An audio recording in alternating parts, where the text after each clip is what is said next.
dalam ilmu kriminologi itu sesuatu tidak bisa dikatakan misalkan ini bersalah, nggak bisa.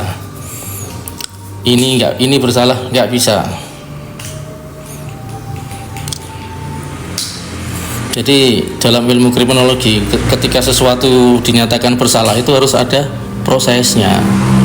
Misalkan polisi bilang ini meresahkan masyarakat, ini mengganggu masyarakat, ada nggak aduannya? Ada nggak delik aduannya? Misalkan ada masyarakat yang keberatan datang ke polsek, laporan ke polsek, laporan resmi, kemudian nanti penyidik melakukan penyelidikan kan, melakukan penyelidikan letak mengganggunya di mana. Kemudian kalau dalam penyelidikan ini ada dugaan bahwa itu mengganggu, maka nanti akan muncul namanya SPDP, surat perintah dimulainya penyidikan. Dari penyidikan itu nanti ada resume, oh ya ini benar mengganggu. Dan cara membubarkannya juga tidak harus turun ke jalan, ini bubar matikan dengan melakukan semacam abuse of power, kesewenang-wenangan. Nggak bisa, semua ada prosesnya lur. Jadi 3 pokok atau 3 wewenang kepolisian dari dalam undang-undang kepolisian kan ada 3. Jadi yang pertama ini polisi ngurusi hal-hal yang bersifat gakum atau penegakan hukum. Ada pencurian, ada perampokan, ada pembunuhan, dan kasus-kasus kriminal lagi ini wewenang polisi sebagai gakum, penegak hukum. Dan yang kedua adalah Kamtib, keamanan dan ketertiban umum. Jadi polisi ketika melarang itu berpotensi mengganggu Kamtibmas. Yang namanya berpotensi itu ya dijaga, jangan sampai itu terjadi, jangan dilarang. Gitu.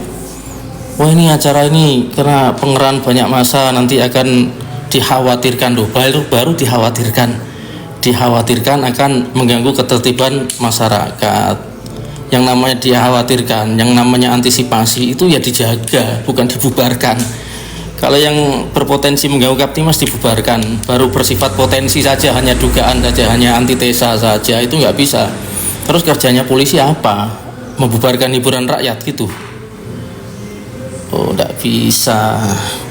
Semua ada wewenangnya masing-masing. Dan polisi menegakkan hukum itu hukum yang tertulis oleh berita acara negara, bukan hukum yang ditetapkan oleh ormas, lembaga yang bukan negara. Jadi fungsi polisi ini harus dulur. Kita harus cerdas, harus berani melawan ya. Harus berani melawan, bukan melawan polisi ketika bertugas, bukan. Kita melawan kebijakan.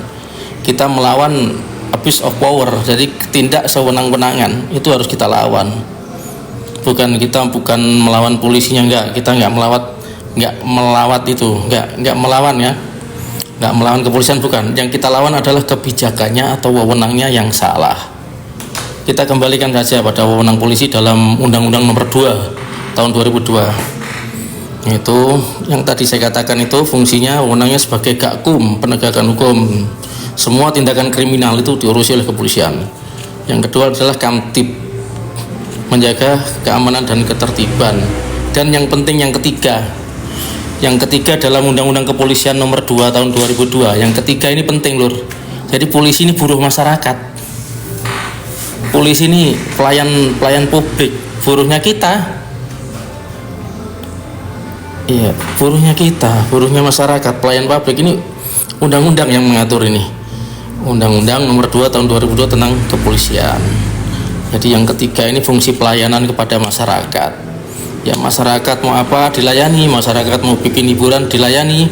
Kalau ada yang berpotensi itu mengganggu keamanan dan ketertiban masyarakat, jangan dibubarkan, tapi dijaga supaya situasi itu aman dan kondusif.